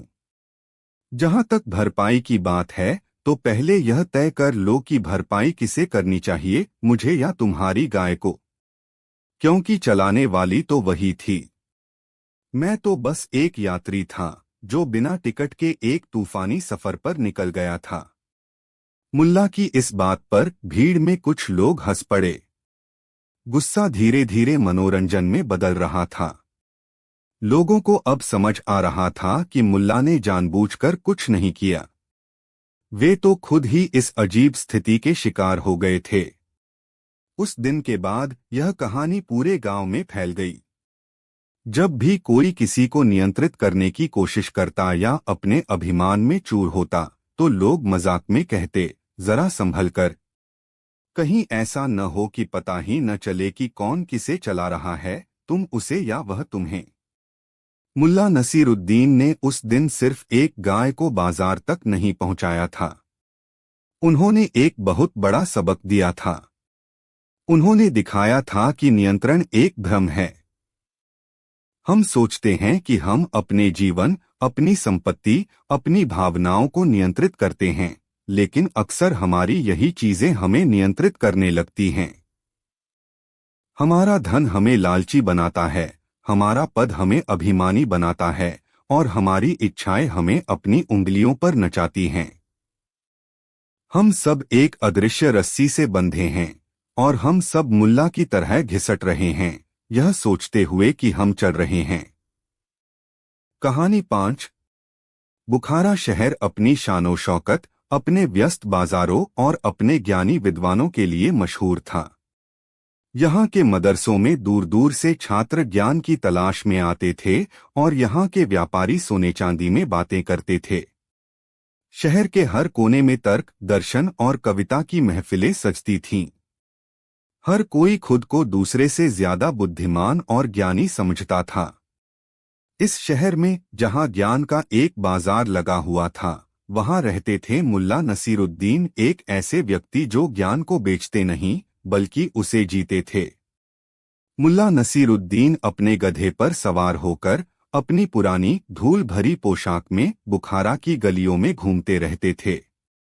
उनकी आंखें शांत थीं, लेकिन उनमें एक ऐसी चमक थी जो किसी भी ज्ञानी पंडित के तर्क को भेद सकती थी। वे अक्सर ऐसी बातें कहते या करते थे जो लोगों को मूर्खतापूर्ण लगती थीं, लेकिन बाद में पता चलता था कि उन बातों में जीवन का गहरा सार छिपा हुआ था। बुखारा में एक मुख्य विद्वान थे जिनका नाम था हकीम जफर। हकीम जफर को अपने ज्ञान पर बहुत अभिमान था। उन्होंने सैकड़ों किताबें पढ़ी थीं, हजारों श्लोक याद किए थे और वे तर्कशास्त्र के माहिर माने जाते थे। शहर के बड़े बड़े लोग उनसे सलाह लेने आते थे और वे अक्सर अपनी ज्ञान की सभा में मुल्ला नसीरुद्दीन का मजाक उड़ाते थे। यह आदमी, वे कहते थे, सिर्फ एक विदूषक है। इसकी बातों में कोई गहराई नहीं, सिर्फ लोगों को बहकाने का तरीका है। एक दिन जब बुखारा का मुख्य बाजार लोगों से खचाखच भरा हुआ था, मुल्ला नसीरुद्दीन अपने गधे से उतरे और बाजार के बीचों बीच खड़े हो गए। उन्होंने जोर से आवाज लगाई, सुनो बुखारा के लोगों, सुनो, आज मैं तुम सबके सामने एक पहेली रखूंगा। यह दुनिया की सबसे मुश्किल पहेली है। जो भी इस पहेली को सुलझा देगा, मैं उसे बुखारा का सबसे बुद्धिमान व्यक्ति मानूंगा और खुद उसके सामने सिर झुकाऊंगा। यह सुनकर बाजार में हलचल मच गई। लोग अपना कामधाम छोड़कर मुल्ला के आसपास इकट्ठा होने लगे। व्यापारी, कारीगर, सैनिक और यहाँ तक कि बच्चे भी उत्सुकता से देखने लगे कि मुल्ला आज कौन सा नया तमाशा करने वाले हैं। हकीम जफर भी अपने कुछ शिष्यों के साथ वहीं मौजूद थे। उन्होंने व्यंग्यात्मक मुस्कान के साथ कहा, देखो, आज यह मूर्ख हमें अपनी मूर्खता का एक और प्रमाण देगा। चलो देखते हैं इसकी पहेली में कितना दम है। मुल्ला ने भीड़ को शांत किया और एक छोटा सा लकड़ी का मंच बनाया। उस मंच पर उन्होंने एक सुंदर नक्काशी वाला पुराना संदूक रखा। संदूक बहुत खूबसूरत था, उस पर फूलों और पत्तियों के डिजाइन बने हुए थे, लेकिन वह बंद था। मेरी पहेली यह है, मुल्ला ने भीड़ से कहा, कि इस संदूक के अंदर क्या है। लेकिन इसका जवाब इतना आसान नहीं है। तुम मुझे यह नहीं बताओगे कि इसके अंदर क्या हो सकता है, बल्कि तुम्हें यह बताना होगा कि इसके अंदर वास्तव में क्या है। और जो भी सही जवाब देगा, उसे न सिर्फ सम्मान मिलेगा, बल्कि यह संदूक और इसके अंदर की चीज भी उसकी हो जाएगी। यह सुनकर लोगों में फुसफुसाहट फैल गई। यह कैसी पहेली है, एक ने कहा। बिना देखे कोई कैसे बता सकता है कि अंदर क्या है। एक अमीर व्यापारी, जो अपनी दौलत के लिए जाना जाता था, आगे आया। उसने कहा, मुल्ला, यह तो बहुत आसान है। इस पुराने संदूक में जरूर कोई कीमती चीज होगी, शायद सोना या हीरे जवाहरात। तुम बस कीमत बताओ, मैं इसे खरीद लूंगा। मुल्ला ने मुस्कुराते हुए कहा, नहीं सेठ जी, यह बिकाऊ नहीं है। इसका मूल्य पैसे से नहीं बल्कि बुद्धि से चुकाया जा सकता है। व्यापारी निराश होकर पीछे हट गया। अब हकीम जफर की बारी थी। वे बड़े अभिमान के साथ आगे आए। उन्होंने संदूक को ध्यान से देखा, उसे चारों ओर से परखा और फिर अपनी दाढ़ी पर हाथ फेरते हुए बोले, मुल्ला, तुम लोगों को धोखा दे रहे हो। एक बंद संदूक के अंदर कुछ भी हो सकता है। यह पहेली तर्क के नियमों के खिलाफ है। लेकिन फिर भी अगर तुम एक दार्शनिक जवाब चाहते हो तो मैं कहूंगा कि इस संदूक के अंदर ज्ञान है, क्योंकि ज्ञान ही सबसे कीमती चीज है। भीड़ ने हकीम जफर की बात पर तालियां बजाईं। उन्हें लगा कि यह जवाब बिल्कुल सही है। लेकिन मुल्ला ने धीरे से सिर हिलाया। हकीम साहब, आप बहुत करीब हैं, लेकिन आपका जवाब सही नहीं है। ज्ञान तो आपके पास किताबों में भी है, इसमें कुछ और है। हकीम जफर का चेहरा थोड़ा उतर गया। उन्हें उम्मीद नहीं थी कि मुल्ला उनके जवाब को गलत ठहरा देंगे। इसके बाद एक कवि आगे आया। उसने कहा, मुल्ला, इस संदूक में प्रेरणा है। वह प्रेरणा जो कवियों को कविता लिखने पर मजबूर करती है और कलाकारों को तस्वीरें बनाने पर। मुल्ला ने फिर से मुस्कुराते हुए सिर हिलाया। नहीं मेरे दोस्त, प्रेरणा तो हवा में भी है, इसमें कुछ और है। एक सिपाही ने कहा, इसमें साहस है। एक माँ ने कहा, इसमें ममता है। एक किसान ने कहा, इसमें अच्छी फसल का बीज है। हर कोई अपनी अपनी समझ और अपनी अपनी जरूरत के हिसाब से जवाब दे रहा था, लेकिन मुल्ला हर बार सिर हिला देते थे। दिन बीत गया, शाम हो गई, लेकिन कोई भी सही जवाब नहीं दे पाया। मुल्ला ने अपना संदूक उठाया और कहा, मैं कल फिर आऊंगा। सोचो बुखारा के लोगों, सोचो।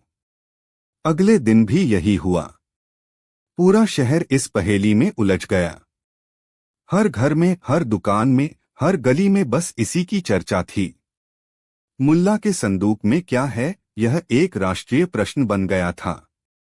हकीम जफर और उनके शिष्य रात रात भर किताबें खंगालते रहे, तर्क वितर्क करते रहे, लेकिन उन्हें कोई ऐसा जवाब नहीं मिला जो मुल्ला को संतुष्ट कर सके। हकीम जफर का अभिमान अब गुस्से में बदल रहा था। उन्हें लग रहा था कि मुल्ला जानबूझकर उन्हें नीचा दिखा रहे हैं। उन्होंने लोगों के बीच यह फैलाना शुरू कर दिया कि मुल्ला एक धोखेबाज है और संदूक के अंदर कुछ भी नहीं है, वह सिर्फ लोगों का समय बर्बाद कर रहा है। तीसरे दिन जब मुल्ला फिर से बाजार में आए तो भीड़ और भी ज्यादा थी, लेकिन इस बार लोगों के चेहरों पर उत्सुकता के साथ साथ शक भी था। एक छोटा बच्चा जो रोज यह तमाशा देख रहा था, भीड़ से निकलकर मुल्ला के पास आया। उसने बड़ी मासूमियत से पूछा, मुल्ला चाचा, क्या मैं एक बार इस संदूक को छू सकता हूं? मुल्ला मुस्कुराए। उन्होंने बच्चे को पास आने दिया। बच्चे ने संदूक पर हाथ फेरा और फिर पूछा, क्या आप इसे थोड़ा हिला सकते हैं? मैं सुनना चाहता हूं कि अंदर से कैसी आवाज आती है। मुल्ला ने संदूक को धीरे से हिलाया। अंदर से कोई आवाज नहीं आई, बिल्कुल सन्नाटा। बच्चे ने हैरान होकर कहा, अरे, इसमें तो कुछ भी नहीं है, यह तो खाली है।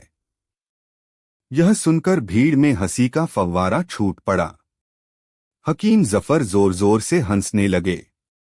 मैंने कहा था न, मैंने कहा था कि यह आदमी धोखेबाज है। इसके संदूक में कुछ नहीं है, यह खाली है। यही इसका जवाब है। लोग भी चिल्लाने लगे, हाँ, यही जवाब है। संदूक खाली है। मुल्ला, तुम हार गए। हकीम जफर ने विजी मुस्कान के साथ मुल्ला की ओर देखा। तो मुल्ला नसीरुद्दीन, अब तुम क्या कहोगे? बच्चे ने तुम्हारी पहेली सुलझा दी। जवाब है कुछ नहीं। अब मेरे सामने सिर झुकाओ और मुझे बुखारा का सबसे बुद्धिमान व्यक्ति मानो। मुल्ला ने बच्चे के सिर पर प्यार से हाथ फेरा और उसे एक तरफ खड़ा कर दिया। फिर वे भीड़ की ओर मुड़े। उनके चेहरे पर शांति थी, कोई हार या जीत का भाव नहीं था। हकीम साहब, मुल्ला ने धीमी लेकिन दृढ़ आवाज में कहा, आप फिर से बहुत करीब हैं, लेकिन आपका जवाब अब भी गलत है। यह बच्चा सच कह रहा है, यह संदूक खाली है। लेकिन मेरी पहेली का जवाब खालीपन या कुछ नहीं है। यह सुनकर सब हैरान रह गए। हकीम जफर का चेहरा गुस्से से लाल हो गया। यह क्या बकवास है? अगर संदूक खाली है तो जवाब खाली क्यों नहीं है? तुम हमें और कितना मूर्ख बनाओगे? मुल्ला ने एक गहरी सांस ली। अब समय आ गया है कि मैं इस पहेली का असली जवाब बताऊं। लेकिन इसे समझने के लिए आपको अपने दिमाग से नहीं, बल्कि अपने दिल से सोचना होगा। उन्होंने भीड़ की ओर देखा। पिछले 3 दिनों से जब यह संदूक बंद था, तो इसके अंदर क्या था? जरा सोचिए। उन्होंने उस अमीर व्यापारी की ओर इशारा किया। इस सेठ जी, आपके लिए इस संदूक में सोना और हीरे जवाहरात थे।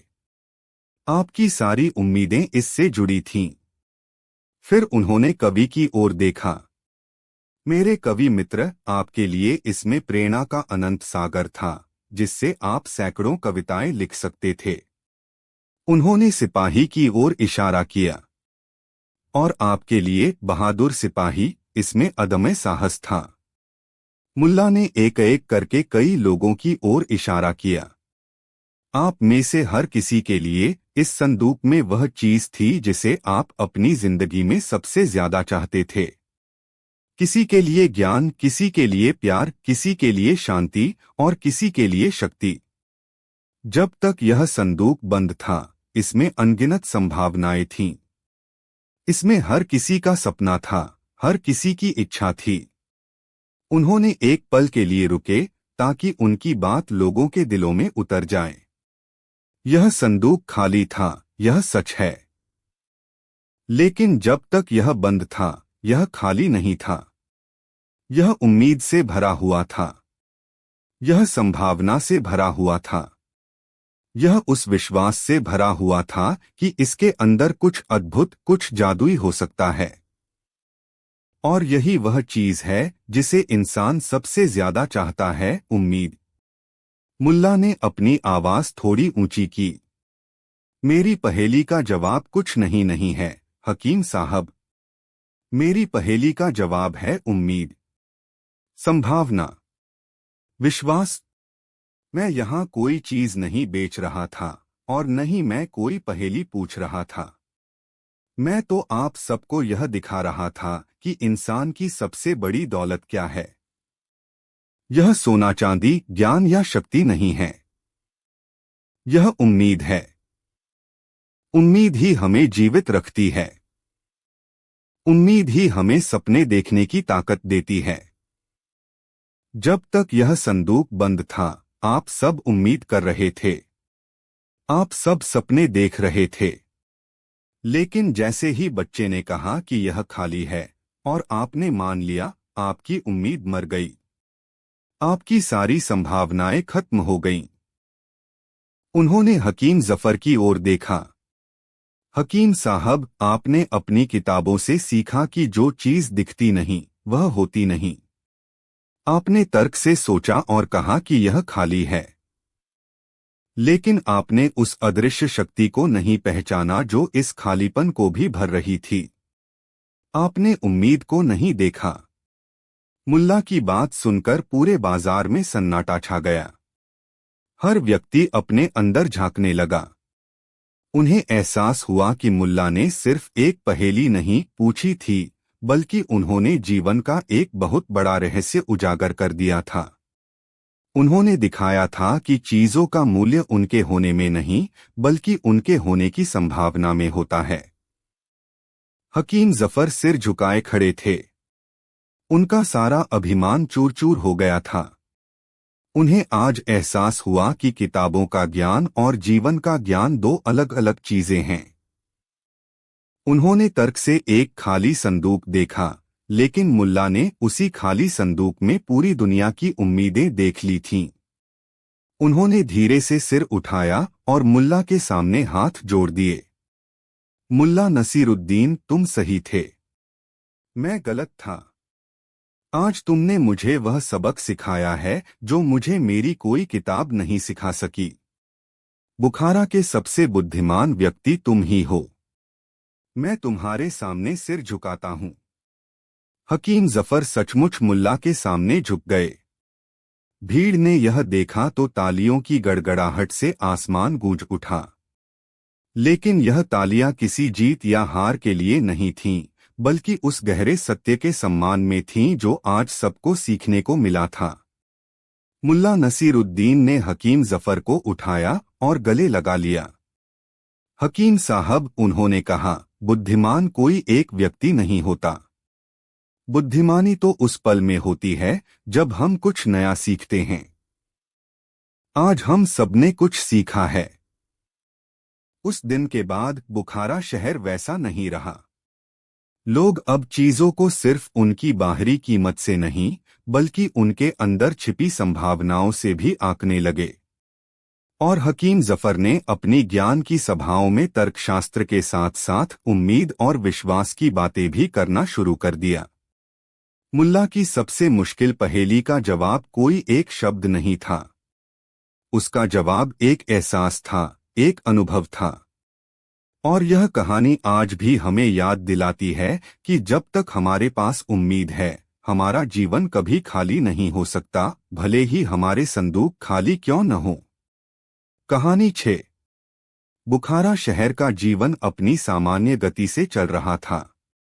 व्यापारी अपने माल का सौदा कर रहे थे, कारीगर अपनी कला को आकार दे रहे थे और बच्चे धूल भरी गलियों में खेल रहे थे। लेकिन इस शहर की शांति के नीचे एक गहरी बेचैनी छिपी हुई थी, और वह बेचैनी शहर की न्याय व्यवस्था से जुड़ी थी। बुखारा के मुख्य काजी हशमत खान एक ऐसे व्यक्ति थे जिनका नाम सुनते ही लोगों के दिलों में सम्मान से ज्यादा डर पैदा होता था। काजी हशमत खान कानून के हर अक्षर का पालन करते थे, लेकिन उनकी आत्मा कानून की भावना से कोसों दूर थी। उनके लिए न्याय एक तराजू था, जिसके एक पलड़े पर सबूत और गवाह होते थे और दूसरे पर सोने की मोहरें। जिसका पलड़ा भारी होता, फैसला उसी के हक में होता। वे तर्क और सबूतों के जंगल में इतना खो चुके थे कि वे सच्चाई और इंसानियत के सीधे सादे रास्ते को ही भूल गए थे। इसी शहर में मुल्ला नसीरुद्दीन भी रहते थे, जो अपनी सादगी और अजीबोगरीब हरकतों के लिए जाने जाते थे। मुल्ला कानून की मोटी मोटी किताबें नहीं पढ़ते थे, लेकिन उनकी नज़र इंसान की आत्मा तक पहुंच जाती थी। वे अक्सर कहते थे, कानून मकड़ी का वह जाला है जिसमें छोटी मक्खियां तो फंस जाती हैं, लेकिन बड़े भौंरे उसे तोड़कर निकल जाते हैं। यह कहानी उस दिन शुरू हुई जब गांव के एक गरीब किसान रहीम का मामला काजी हशमत खान की अदालत में पहुंचा। रहीम एक सीधा सादा और ईमानदार आदमी था, जिसके पास जमीन के एक छोटे से टुकड़े के अलावा कुछ नहीं था। उसके खेत के बगल में शहर के सबसे अमीर और चालाक व्यापारी सेठ जमशेद का एक बड़ा बाग था। सेठ जमशेद की नज़र रहीम की जमीन पर बहुत समय से थी। वह उसे खरीदकर अपने बाग को और बड़ा करना चाहता था, लेकिन रहीम अपनी पुरखों की जमीन बेचने को तैयार नहीं था। एक दिन सेठ जमशेद ने एक शातिर चाल चली। उसने काजी की अदालत में यह दावा किया कि रहीम की जमीन का एक हिस्सा असल में उसके बाग का है और रहीम ने उस पर गैरकानूनी तरीके से कब्जा कर लिया है। उसने अपनी बात को साबित करने के लिए झूठे दस्तावेज तैयार करवाए और 2 लालची गवाह भी खरीद लिए, जिन्होंने अदालत में सेठ के पक्ष में गवाही दी। गरीब रहीम के पास अपनी सच्चाई साबित करने के लिए कुछ नहीं था सिवाय अपनी ईमानदारी और अपने आंसुओं के। उसने काजी के सामने हाथ जोड़कर कहा, हुजूर, यह जमीन मेरे बाप दादा की है। मेरे पास इसके कागजात तो नहीं हैं, क्योंकि हम गरीब लोग इन चीजों को नहीं समझते। लेकिन पूरा गांव जानता है कि मैं सच बोल रहा हूं। काजी हशमत खान ने रहीम की दलीलों को अनसुना कर दिया। उन्होंने अपनी मोटी ऐनक के पीछे से कहा, अदालत भावनाओं पर नहीं, सबूतों पर चलती है। सेठ जमशेद ने दस्तावेज और गवाह पेश किए हैं। तुम्हारे पास क्या है? सिर्फ तुम्हारी बातें, जिनका कोई मूल्य नहीं। कानून के अनुसार यह जमीन अब सेठ जमशेद की है। यह फैसला सुनकर रहीम पर जैसे आसमान टूट पड़ा। वह अदालत में ही रोने लगा, लेकिन उसकी सुनने वाला कोई नहीं था। सेठ जमशेद मुस्कुराता हुआ अदालत से बाहर निकला, अपनी जीत पर गर्व महसूस कर रहा था। यह खबर मुल्ला नसीरुद्दीन तक भी पहुंची। उन्हें रहीम की हालत देखकर बहुत दुख हुआ। उन्होंने देखा कि कैसे कानून का इस्तेमाल एक गरीब को लूटने और एक अमीर को और अमीर बनाने के लिए किया गया था। मुल्ला ने फैसला किया कि वह इस अन्याय के खिलाफ अपनी आवाज उठाएंगे, लेकिन अपने ही अनोखे अंदाज में। अगले दिन मुल्ला नसीरुद्दीन एक अजीब सी पोशाक पहनकर शहर के मुख्य बाजार में पहुंचे। उन्होंने अपने सिर पर एक बड़ी सी टोकरी रख रखी थी, जिसमें उन्होंने जलते हुए कोयले भर रखे थे। उनके हाथ में एक लंबी लाठी थी, जिसके सिरे पर उन्होंने एक छोटी सी मोमबत्ती जला रखी थी। दोपहर का वक्त था, सूरज आग उगल रहा था, लेकिन मुल्ला अपनी उस छोटी सी मोमबत्ती की रोशनी में कुछ ढूंढने का नाटक कर रहे थे। लोग उन्हें इस हालत में देखकर हैरान रह गए। अरे मुल्ला, यह क्या पागलपन है? एक ने पूछा। दिन के उजाले में मोमबत्ती जलाकर क्या ढूंढ रहे हो? और तुम्हारे सिर पर यह जलते हुए कोयले क्यों हैं? तुम्हारा सिर जल जाएगा, दूसरे ने चिंता जताई। मुल्ला ने बिना रुके अपनी खोज जारी रखते हुए जवाब दिया, भाइयों, मैं एक बहुत ही कीमती चीज ढूंढ रहा हूं, जो इस शहर में कहीं खो गई है। क्या ढूंढ रहे हो? लोगों ने उत्सुकता से पूछा। मैं न्याय ढूंढ रहा हूं, मुल्ला ने गंभीरता से कहा। मैंने सुना था कि वह इसी शहर में रहता है, लेकिन अब वह कहीं दिखाई नहीं दे रहा। इसलिए मैं इस मोमबत्ती की रोशनी में उसे खोजने निकला हूं। और यह जो मेरे सिर पर जलते हुए कोयले हैं, यह इस शहर की न्याय व्यवस्था का प्रतीक हैं। यह ऊपर से तो शांत दिखती है, लेकिन अंदर ही अंदर उन गरीबों के लिए जल रही है जो इसके नीचे पिस रहे हैं। मुल्ला की यह बात और उनका यह अनोखा विरोध प्रदर्शन जंगल की आग की तरह पूरे शहर में फैल गया। लोग उनके पीछे पीछे चलने लगे। हर कोई समझ रहा था कि मुल्ला का इशारा काजी हशमत खान और उनके अन्यायपूर्ण फैसलों की ओर है। यह खबर काजी हशमत खान तक भी पहुंची। वह गुस्से से आग बबूला हो गया। यह फकीर मेरी इज्जत को सरेआम नीलाम कर रहा है। सिपाही, जाओ, उस नसीरुद्दीन को तुरंत गिरफ्तार करके मेरे सामने पेश करो। मैं उसे दिखाऊंगा कि कानून और काजी का मजाक उड़ाने का अंजाम क्या होता है।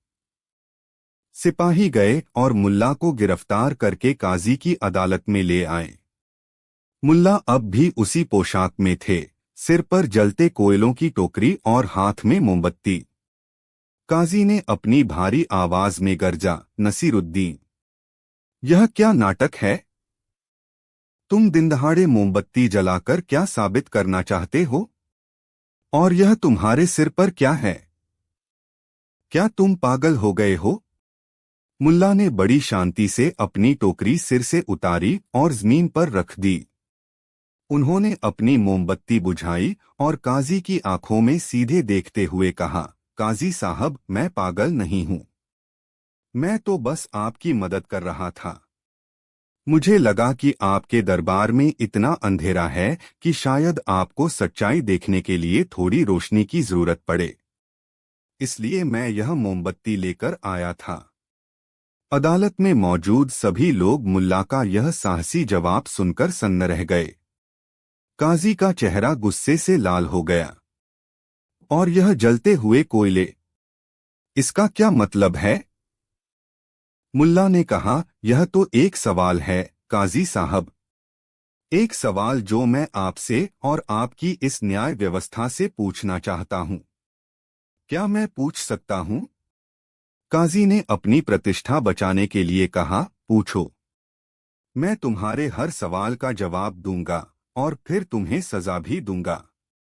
मुल्ला ने अपनी लाठी उठाई और अदालत के बीचों बीच एक सीधी रेखा खींच दी। फिर उन्होंने काजी से पूछा, काजी साहब, मान लीजिए यह रेखा सच्चाई है, और मान लीजिए कि मेरे पास एक गवाह है जो कहता है कि उसने इस रेखा को देखा है। दूसरी तरफ सेठ जमशेद के पास दो गवाह हैं जो कहते हैं कि उन्होंने इस रेखा को नहीं देखा। तो आपके कानून के अनुसार क्या यह रेखा मौजूद है या नहीं? काजी ने बिना सोचे समझे जवाब दिया, बेशक यह मौजूद नहीं है, क्योंकि दो गवाह एक गवाह से ज्यादा शक्तिशाली होते हैं। बहुमत का फैसला ही कानून का फैसला होता है। मुल्ला मुस्कुराए। ठीक है काजी साहब, अब मेरा दूसरा सवाल। मुल्ला ने अपने थैले से दो चीजें निकाली, एक बड़ा सा चमकदार सोने का सिक्का और एक छोटा सा मिट्टी का दिया। उन्होंने दोनों को अदालत के सामने रख दिया। काजी साहब, मुल्ला ने कहा, यह सोने का सिक्का सेठ जमशेद की तरह है, बड़ा, चमकदार और कीमती। और यह मिट्टी का दिया गरीब रहीम की तरह है, छोटा, साधारण और मिट्टी का बना हुआ। अब आप मुझे बताइए, अगर इन दोनों को एक साथ पानी में फेंका जाए तो कौन डूबेगा और कौन तैरेगा? काजी को यह सवाल बचकाना लगा। उसने हंसते हुए कहा, यह कैसा मूर्खतापूर्ण सवाल है नसीरुद्दीन। जाहिर सी बात है, सोने का सिक्का भारी है, वह डूब जाएगा। और मिट्टी का दिया, अगर वह खोखला है तो शायद कुछ देर तैरेगा। अब वह क्षण आ गया था जिसका मुल्ला को इंतजार था। उनकी आंखों में एक तीखी चमक आ गई। उन्होंने जोर से कहा, बस काजी साहब, बस। यही तो मेरा सवाल है, यही तो मेरी पहेली है। आपकी न्याय व्यवस्था इतनी अजीब क्यों है? जब बात गवाहों की होती है तो आप कहते हैं कि दो एक से ज्यादा होते हैं, और आप बहुमत को सच मान लेते हैं, भले ही वह झूठ हो। लेकिन जब बात मूल्य की होती है तो एक सोने का सिक्का हजारों मिट्टी के दियों से ज्यादा भारी हो जाता है। आपका कानून एक तरफ संख्या को देखता है और दूसरी तरफ वजन को। वह सच्चाई को क्यों नहीं देखता? मुल्ला की आवाज पूरी अदालत में गूंज रही थी। क्यों आपकी अदालत में दो झूठे गवाह एक सच्चे इंसान पर भारी पड़ जाते हैं? क्यों एक अमीर का धन एक गरीब की ईमानदारी को डुबो देता है? आपकी न्याय की तराजू में ऐसा क्या है कि वह हमेशा अमीरों और शक्तिशाली लोगों के पक्ष में ही झुकती है? क्या आपका कानून अंधा है या उसने जानबूझकर अपनी आंखों पर सोने की पट्टी बांध रखी है? मुल्ला के इन सवालों ने काजी हशमत खान को निरुत्तर कर दिया। उसके पास कोई जवाब नहीं था। मुल्ला ने कोई कानून नहीं तोड़ा था, कोई अपमान नहीं किया था। उन्होंने सिर्फ सवाल पूछे थे, ऐसे सवाल जो तर्क पर आधारित थे, लेकिन उनकी धार किसी तलवार से भी ज्यादा तेज थी। उन्होंने काजी की पूरी न्याय व्यवस्था की नींद को हिलाकर रख दिया था। अदालत में मौजूद हर व्यक्ति मुल्ला की बुद्धिमत्ता और साहस को देख रहा था।